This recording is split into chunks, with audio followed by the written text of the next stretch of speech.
بسم الله الرحمن الرحيم. أعزائي المشاهدين، النهاردة هنقدم لكم صينية البطاطس بالفراخ. المقادير عبارة عن فرخة، تمام، شوب طماطم، توم، بش فرمة معاه قيمة نص راس توم، فرمة معاها كزبرة حصى عشان تدي ريحة حلوة للصينية، تمام. دي من التكات اللي بتفرق في أي حاجة. حبهان ورق لورا، ملح وفلفل وسماق حسب الرغبة. السماق بتحبيه اوكي، مش بتحبيه زي رغبة حضرتك، تمام. فلفل اخضر وبصل متقطع ترانشات وبطاطس. وهنا بصل مفروم، انا كنت فرماه كده وحط عليه طماطم وحط عليه ملح وفلفل، بيدي طعم برضو للصينيه.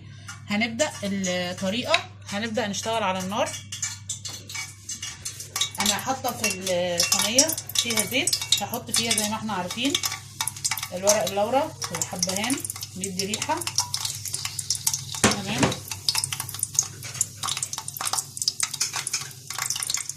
وهنحط التونه الاول نصها،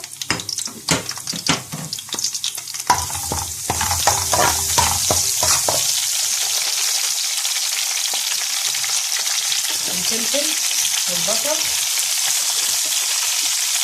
ريحه جميله.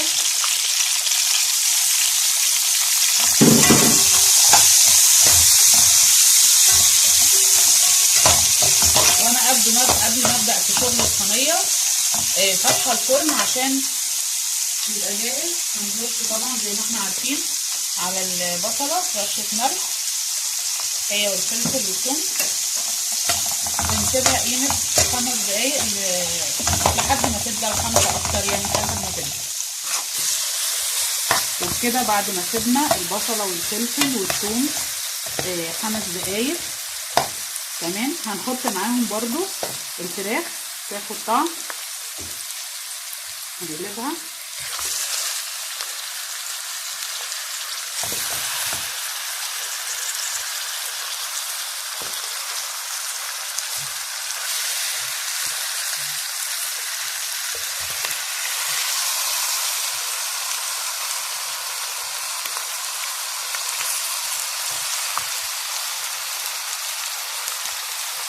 هي كده الفراخ هتسيبها، تمام، ونسيبها ونقلبها على كل وش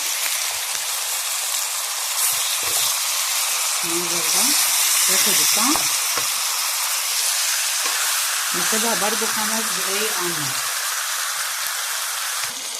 وبعد ما سيبناها على النار لحد ما قلبناها على الوش ده وعلى الوش ده وخدت شربت مع الصوص البصل والفلفل والثوم، هنضيف لها شوربة طماطم. قبل شوربة طماطم عفوا هنرش رشة فلفل ورشة سماق، تمام، ورشة ملح برضو،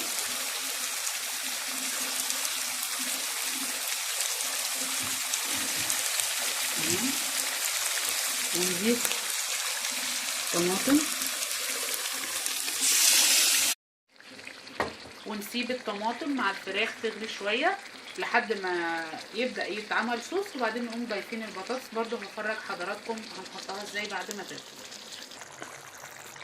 وبعد ما سيبناها الصينيه شويه على النار، الصلصه خدت مع الفراخ، هنبدا نحط البطاطس، لان زي ما حضراتكم عارفين ان البطاطس ما بتاخدش وقت في السوا، تمام.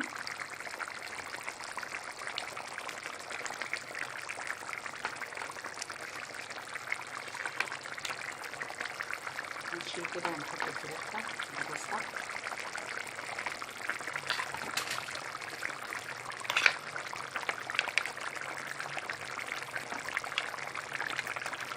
صينية البطاطس دي من احلى الصواني اللي كل الاطفال كبار وصغيرين بيحبوها.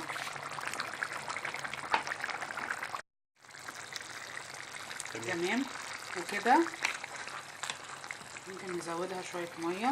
انا طبعا زي ما حضراتكم واخدين بالكم اللي انا غيرت الصينيه ليه، عشان المساحه. ستي الله يرحمها كانت تقول ان كان رزقك ضيق وسعه، فانا وسعت المساحه، تمام.